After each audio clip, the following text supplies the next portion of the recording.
So if you're looking at bringing in any technology within SPD, whether that be that instrument tracking piece, that education, learning management for competencies and onboarding, vendor management, or even just scope tracking, we want you to get that experience and really understand it and illustrate the value that we can drive before you have any, long-term contractual requirements in place. So we want to be flexible with what your facility might need, how long it's going to take for you to illustrate that value to leadership or to your team, and make sure that we're achieving those goals. Worst case scenario, you end up in a better position in the long run of understanding how to get to those points.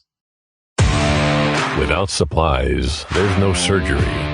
Without products, there's no patient care. Welcome to Power Supply, the healthcare supply chain podcast focused on helping you navigate the intricacies of logistics, purchasing, contracting, and supplier relationships. Each episode, we speak with healthcare executives, supply chain leaders, and innovative entrepreneurs from across the country as they share their stories, experience, and expertise on the industry we love. From the loading dock to strategic sourcing, from buyers to the C-suite, and across the enterprise, we tackle the real-life issues impacting the healthcare supply chain. Whether you're tuning in for conversation or inspiration, we're glad you're here. You're just in time to hear it from the source and stock up on insight. So sit back and plug into Power Supply. On this Vendor Spotlight, we are going to be speaking with Jeff Wertz, the Chief Commercial Officer with Surgio Health, and we are going to be talking about their solution to not only do vendor management, but also instrument tracking, scope tracking, and their integrated learning management system that will do staff competencies and competency tracking as well. This episode going to be out on the Power Supply and Beyond Clean podcast. So we're going to be having a conversation that is overlapping between supply chain and sterile processing. And one of the great things, stay till the end. You're going to get information on how they're going to take a very creative approach with a no-risk free trial. So stay tuned for details on that. We're going to be right back with Jeff Wertz after a short break. A production of 17 Studios, you're listening to Power Supply.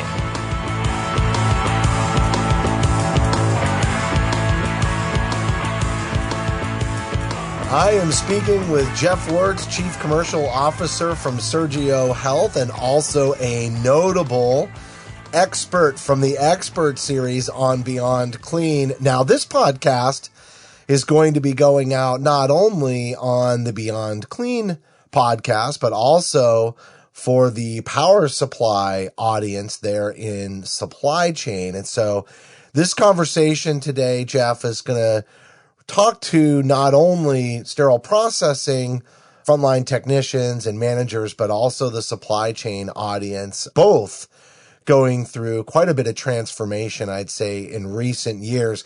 Now, the Beyond Clean audience may remember your appearance from several years ago, where we talked about vendor managed inventory and what Surgio is doing. We will talk about that today, but the conversation is going to be even bigger than that. So thanks so much for coming on the show. Thanks for having me. It's great to be back. Love these conversations, so I appreciate it. You know, one of the things that has been a big theme, I'd say, on both podcasts has been about how do we get data to really go flowing through the systems versus always having to have somebody taking data out of one system and translating it into the next system, and the types of visibility that we can get operationally and also financially to really improve, you know, how we operate in healthcare, which has typically been silos, which is one of the benefits of having this conversation speak to supply chain and sterile processing, is to help break down some of those silos and have overlapping conversations so we can all work together. I thought maybe you could talk about your background, and it really does go back to that vendor managed piece because you know very much what it's like to be a vendor that is supporting sterile processing and surgical services. Yeah, absolutely. So I was a medical device rep. I did orthopedic trauma for several years around Chicago area and then Arizona, and saw a lot of the inefficiencies and dependence on, manual process, paper and pen, and just frankly, a lot of times, where there was a significant reliance on myself, where I thought that was kind of undue and a little bit, scary, frankly, at times, because if you're not able to get a hold of me, and we're canceling cases because, information was not passed. So I think that's it's a great point of what you're saying there with the silos and the way that different divisions look at this department for sterile processing in general, and something that we're really passionate about addressing, because I think that's really what it comes down to. You ask someone in supply chain, about vendor management, or you ask someone in SPD about vendor management, and these things mean two completely different things to each individual stakeholder, each individual hospital system. Everyone's kind of speaking different languages. So to your point, normalizing that data with information and putting it to good use is a huge opportunity that we want to kind of bring to the market. So we're going to define vendor management in a second, but because we talked about the fact that you came on previously on the Beyond Clean podcast to talk about the vendor management solution with Surgio, I want you to talk about where the company started, but then also to be innovative, you're constantly coming with more to the table. And so maybe you can talk about the progression of the company and the value that you're bringing healthcare organizations today. Yeah, absolutely. So we were originally brought in from a health system that was working with that supply chain was leading their sterile processing department. They were running into a number of issues that ultimately impacted patient safety. So they were looking at new alternatives to what's traditionally been done. And given our background in the space where with Surgio Health, where we were originally focusing on and still are focusing on the logistics from the field into the hospital. So when we're talking about the manufacturers of those devices and what the reps do in the field, which is what I was doing, we were working with those organizations to improve that communication and the value that software can provide those organizations. And so what we were doing with the hospital system was to try to reverse engineer that in so that visibility, that chain of custody, and improved processes can be implemented at the hospital. So when we first initiated that engagement, we were able to roll that out very rapidly.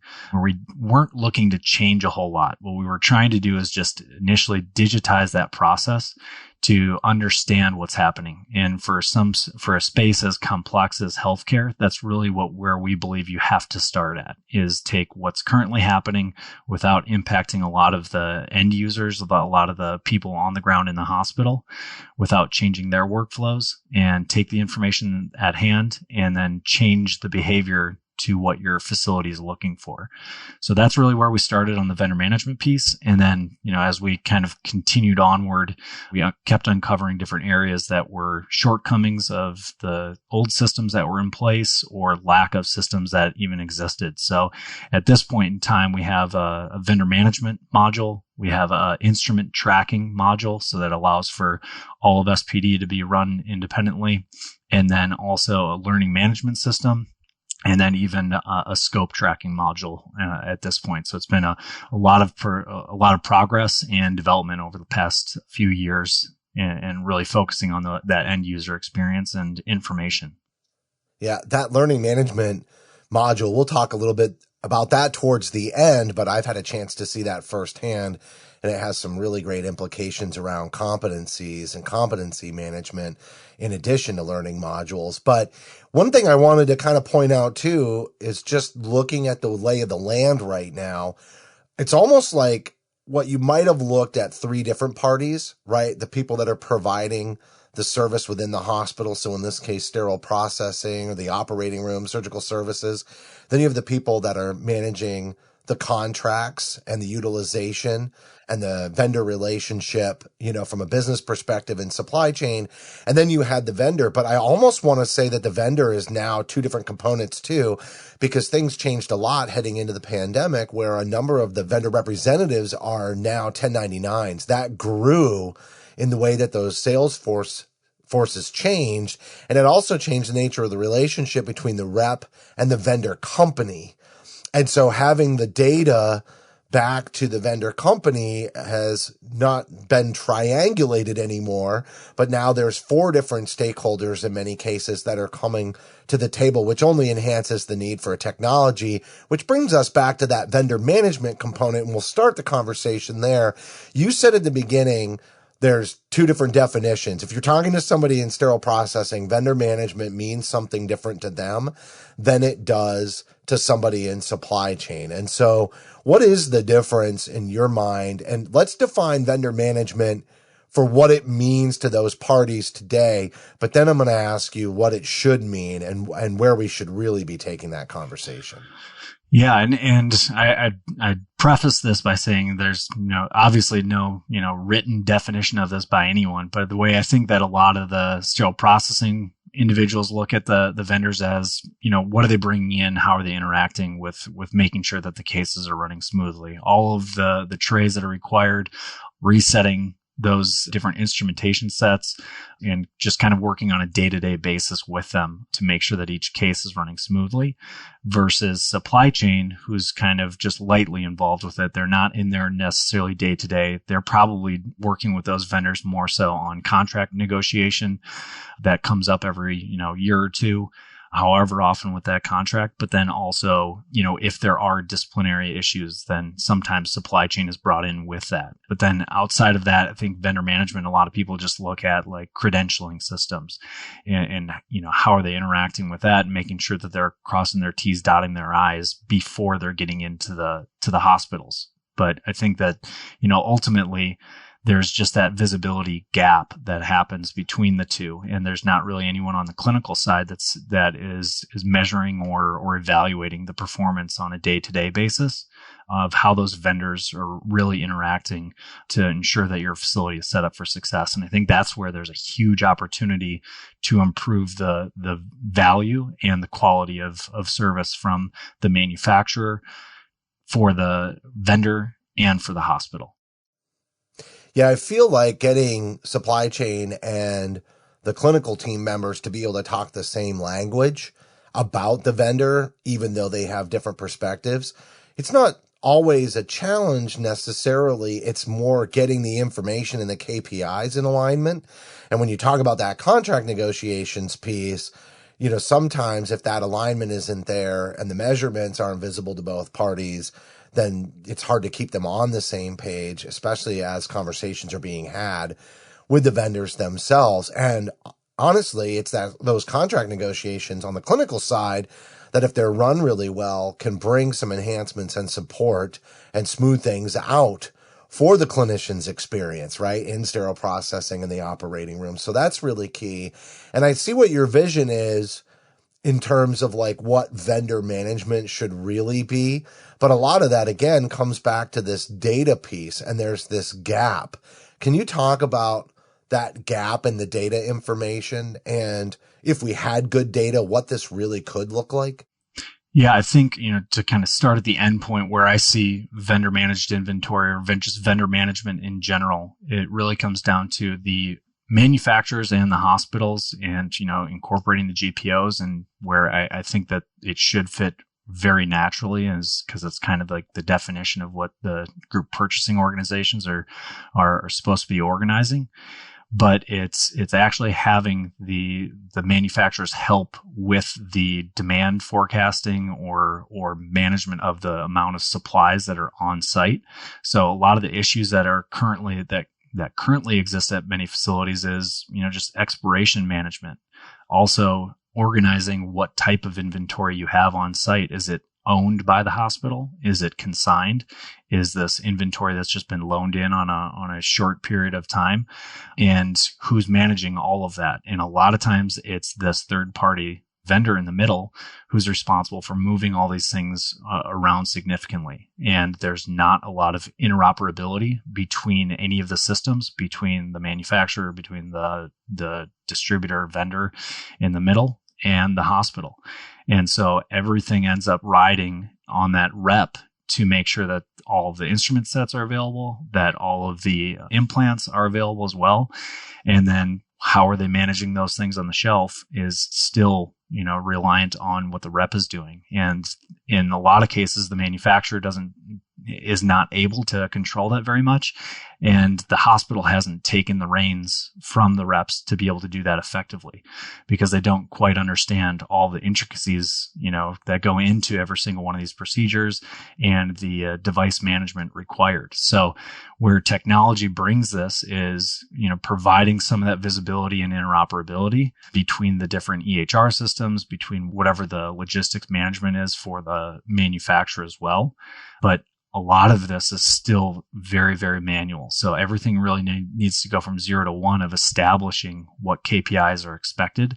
And the way I see the future of this being, though, is actually evaluating a contract based on the performance of quality, but also connecting in with your EHR so that the manufacturer can have the foresight and forecasting required to make sure that all the inventory is available, and then holding them accountable to those things. Just kind of very basic first principles of getting the right performance of what you're looking for to reduce case delays, cancellations, any concern for, lost or expiring inventory, things like that can, throw things off the rails very easily.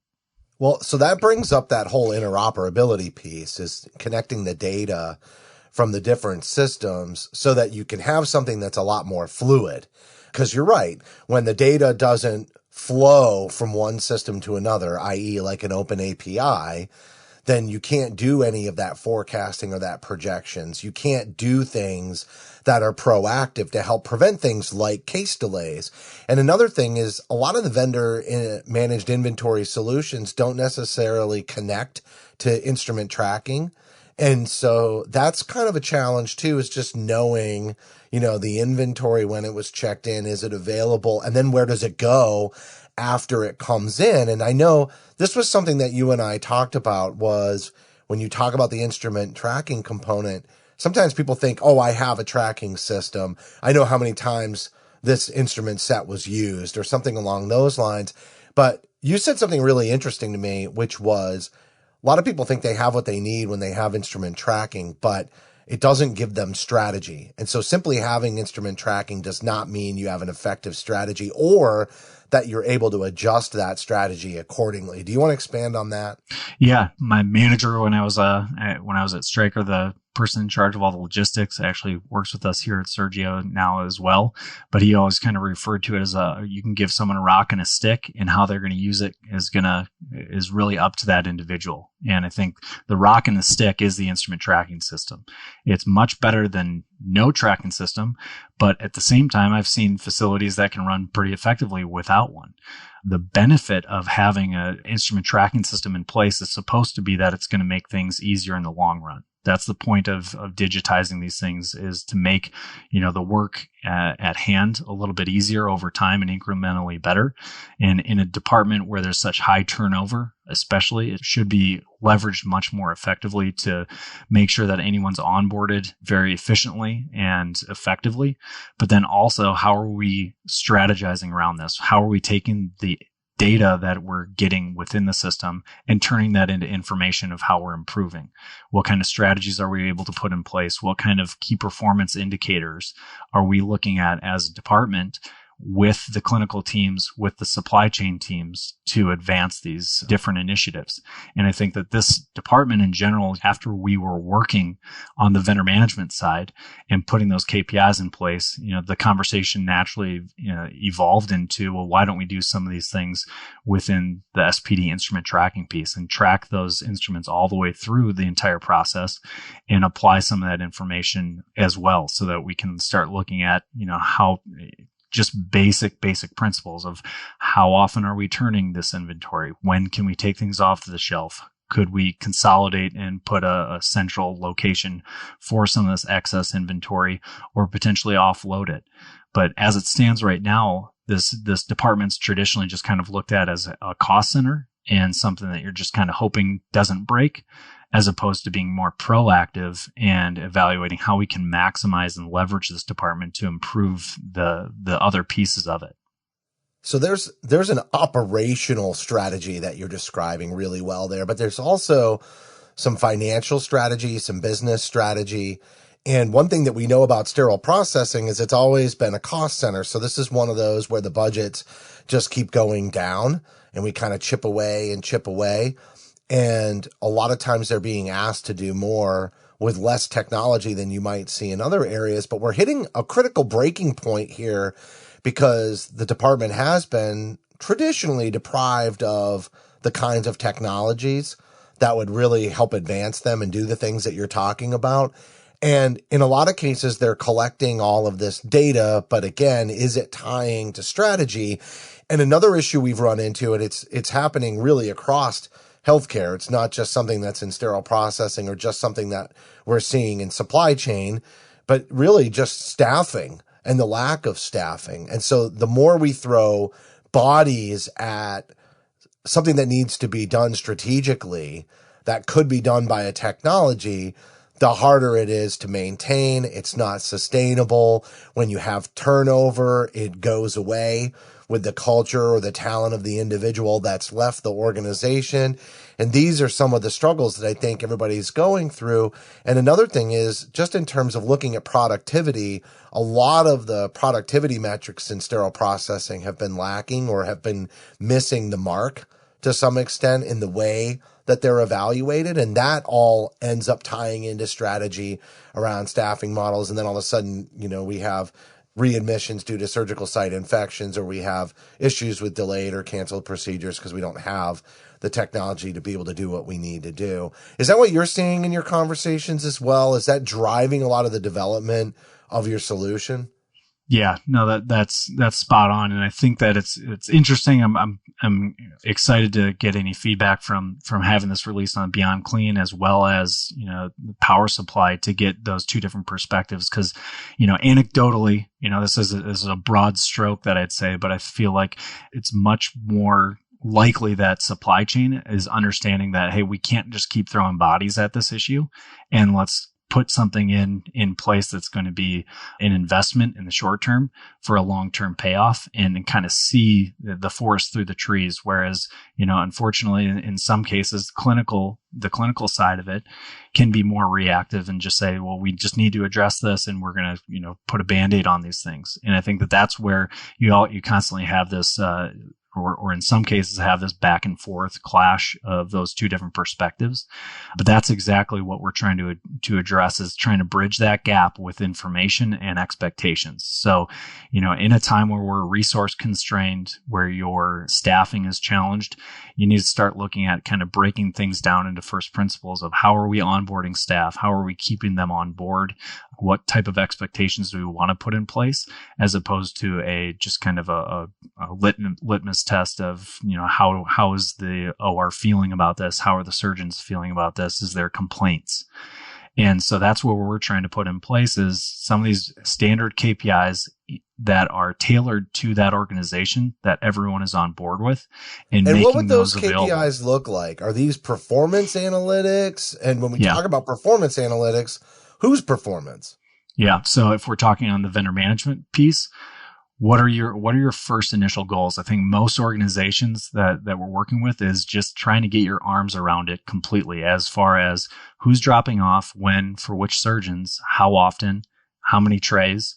Those are all very basic first questions that most organizations are unable to answer. And then another layer beyond that is, okay, who manages all of your consigned trays? How do you manage your consigned trays?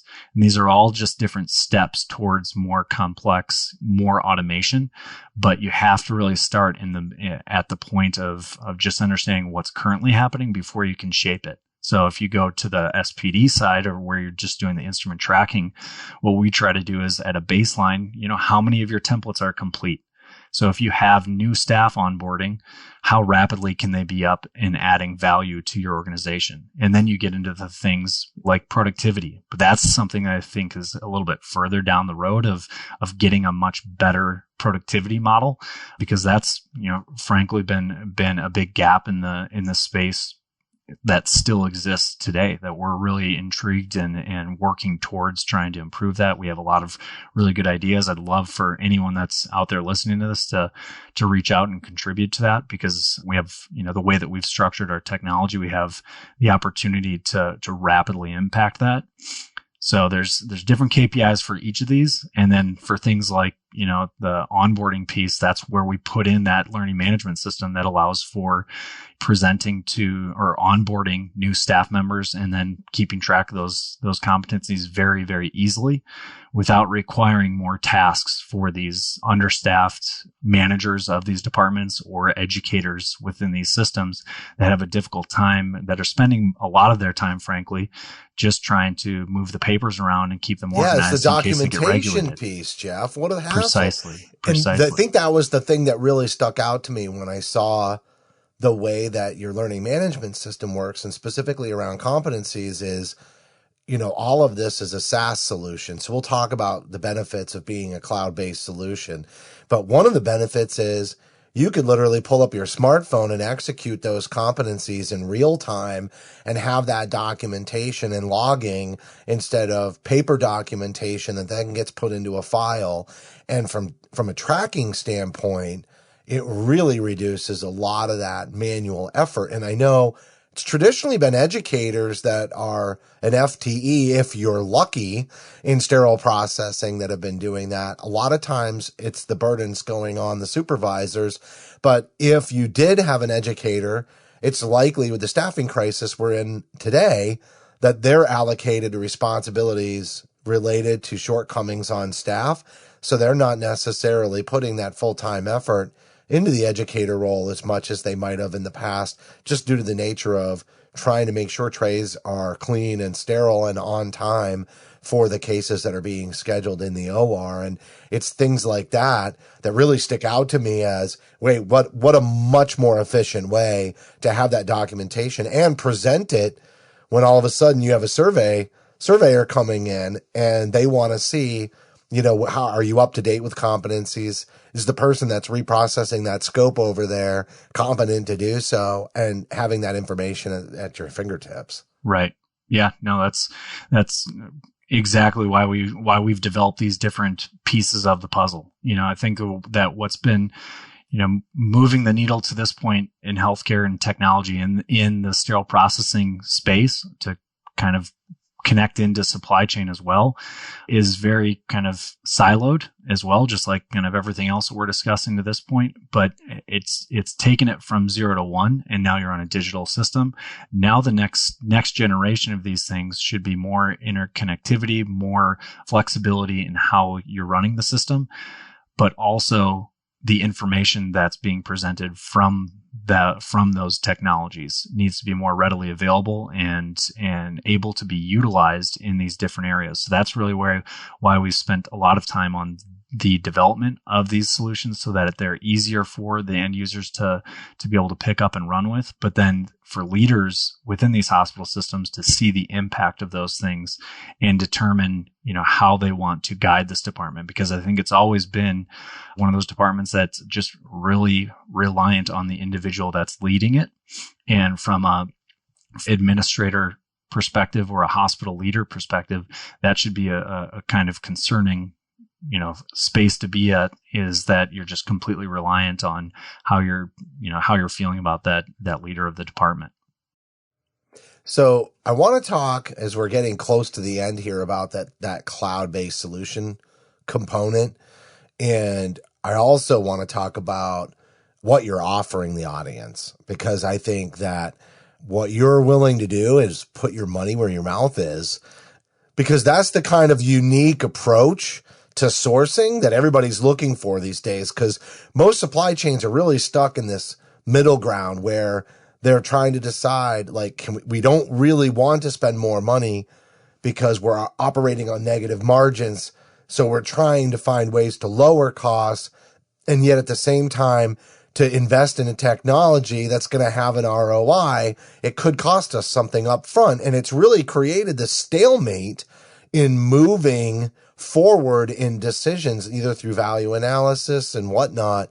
And how do you have this like shared risk? And I think that that's something that you're really bringing to the table here with a free trial. So that's the teaser. Before we talk about the free trial, I want you to talk about the cloud-based solution, because I know that makes it, you talked about the onboarding process. Being a cloud-based solution, I think that gives you some advantages that really allow you to onboard quickly, set the system up, make sure it stays updated. Are there other things related to being cloud-based that are important for everybody to know? Yeah, I think this is most of the audience listening to this is just going to kind of go over their head, and it's cloud-based. Yeah, we hear a lot about the cloud. I think that the important thing to just kind of break that down into is it's just less resources. So from an IT perspective, and again, we've already talked about it, it's resource constraints. Now you don't have to involve as many of your IT departments. We're going to have to do a review. I'm certain that's a standard protocol, but now you don't have to have a server on site that you have to manage and upkeep. But it also really just allows us to be nimble. And, looking at ourselves as a small, tech solution in this space, that is our advantage. And that's what we want to bring to the market is innovative ideas, innovative solutions that can be tailored to your organization. So I think, what you were speaking to a minute ago there with like the value analysis and things like that, I think that has been a, necessary, but I think it's kind of been a hindrance in a lot of aspects for healthcare. And I think that's one of the real reasons why healthcare is further behind most other industries as it relates to technology adoption, because that value analysis or technology analysis for these health systems is pretty antiquated. So rather than just going down that road of traditional value analysis, we want to put this in the hands of the users. So that's what we're talking about with a free trial of our solutions, even with the instrument tracking piece. Yeah, that really does allow you to be nimble, Jeff. And I think that's why it's so easy to say, take me on this test drive, right? So tell us the details of that. Yeah, thanks for kind of breaking that out, because that is the critical piece here, is that we're willing to offer a kind of test drive experience of our platform and solutions unique to your facility. So if you're looking at bringing in any technology within SPD, whether that be that instrument tracking piece, that education, learning management for competencies and onboarding, vendor management, or even just scope tracking, we want you to get that experience and really understand it and illustrate the value that we can drive before you have any, long-term contractual requirements in place. So we want to be flexible with what your facility might need, how long it's going to take for you to illustrate that value to leadership or to your team, and make sure that we're achieving those goals. Worst case scenario, you end up in a better position in the long run of understanding how to get to those points. Yeah, I like that you're willing to put this no risk free trial out there specifically to make the business case, but in a very relevant way. I don't know that I've ever known any technology to take that approach in partnering. And I think a lot of times, like we've got a white paper that's going to be available as bonus content. I'll let you talk about the white paper here in a second. And a lot of times we bring those white papers, but to really go through the process of implementing a technology, standing it up, and then the cost that's associated up front, that can be a very lengthy review. And it doesn't always mean that there's an ROI. And how is it being leveraged once it's in place? And I like that your process is to come in consultatively and to make that business case and to really target the actual pain points and solve problems for the hospital as part of that, so that they actually see the ROI instead of, hey, this is the things you should be using our system to do. Here it is. And we'll spend a year just putting that together and getting you to just do what you should be doing with this, versus let's bring it in and solve some problems today. And, when you talk about the change management process, getting that kind of an engagement where you're very targeted with how you're impacting the organization is really critical too. So it all comes back to what we talked about before, being proactive instead of reactive. So I want just a couple more things before we wrap, but can you talk about the white paper? Because it is going to be available on the smartphone app, both the Power Supply smartphone app and the Beyond Clean smartphone app for Android and iPhone. And we'll obviously provide a link in the write-ups as well. But can you talk about that white paper? Yeah. So, and this is a couple of years old at this point, but it's essentially kind of shining light on the opportunity that we presented with our development partner in developing this software. So that's around clinical variation, the number of sets that are being brought in just as a baseline of this, as well as the opportunity around reduced surgical site infections and issues around, just the processing from a daily basis. So there's a lot of content in there that people can review. And I'd say even since that time of when we developed that white paper, we've really opened up our eyes to even more opportunities outside of that, of different spaces that can move the needle for any organization. And that's really what I'm excited with this is just having more conversations with individuals, because I get on the phone a lot with different systems and I can, present, one idea or another, but it really comes down to what is your system looking for and what does it mean to you? And that's where we want to try to do something different in the space. And it's, I appreciate you pointing out, like, there's not a lot of this that's been done in the healthcare space for sure. But I think, like everywhere else, there's kind of a small expectation that, like, let's prove it out. Let's give it a shot. Let me use the system for a little while and see if it is actually going to add value or not. And we want to bring some of that from what other industries are used to and bring that into the healthcare setting and really, work with the system. And in the worst case scenario, I think you end up with being better off, because if you are looking at, hey, we want to put in an instrument tracking system, but we're going to have to go through all of the value analysis. We're going to have to put together an RFP. We have to involve all these different departments. And now it's something that, hey, let's just have a conversation. Let's see where there's a good starting point for this, what this process will look like. We're going to give a solid amount of time for these systems to be able to use the system and actually see how it can impact them. But now, in the worst case scenario, you don't want to be using it anymore. Now you know what it requires, and likely, hopefully your data is going to be much more clean so that in the future, whenever you do want to do that, you are more well prepared for that transition. I think it's pretty difficult for anyone at this point to say that you're not eventually going to go to a digital solution. And, I want to be that first conversation with anyone that's interested in looking at that. Yeah. And I want to put this out to the ASCs, or ambulatory surgery centers too, because that's an area where I don't see as much technology. And there's clearly a big movement towards vendor managed inventory. More and more, those procedures are going to be done in that setting, and having this kind of information is going to be important. And if you're interested in the test drive opportunity with Surgio, just go to surgio.com/offers/test-drive. That's surgio.com/offers/test-drive, or you can send them an email directly to hello@surgio.com. That's SURGIO.com. And so, Jeff, this has been an excellent discussion. I mean, I really do think this trial and the way that you're going into let us make an impact before you decide to move forward with the solution is really important. And it's going to be a lot of lift on your team's side, and you're willing to invest in the prospective customers that want to evaluate your solution. So kudos to you all for taking a very creative strategy on that. Is there anything you want to add before we wrap up today? Yeah, I think first off, I appreciate that. And that's mostly the kudos to my team. So I have high trust in our ability to deliver on these things and work with each individual facility to meet their needs.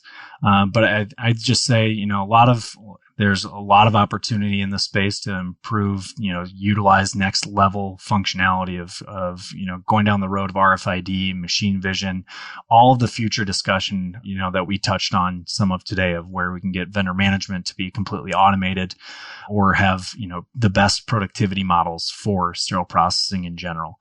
But at the same time, a lot of organizations need to understand where they're starting from. and get that baseline established so that you can build from there. You can't just start off by running to 10 from nothing. And what you have to start off with is at least putting something in place, getting your arms around understanding what you have available and where you can take it, and putting it onto a clear roadmap of how to get there. And that's where we want to be part of that initial discussion, and would appreciate any conversations that anyone wants to have about the potential for this technology to improve their patient safety, reduce costs, and improve efficiencies all the way around. All right, Jeff, great job. Thanks so much for coming on the show. Thank you. Appreciate it.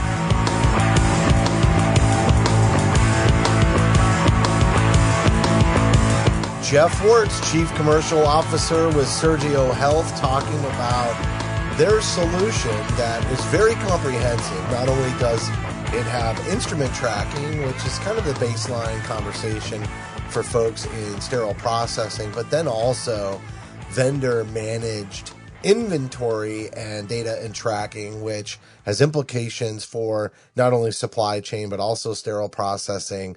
Then you have the scope tracking component, and something that I think is really important and coming down the wire, but education, the learning management system, and the ability to track competencies. So we walked through a lot of that, but we also talked about the importance of really having all of that data flowing fluidly through multiple systems. And I think having that cloud-based open API platform is really where the industry is going to be headed.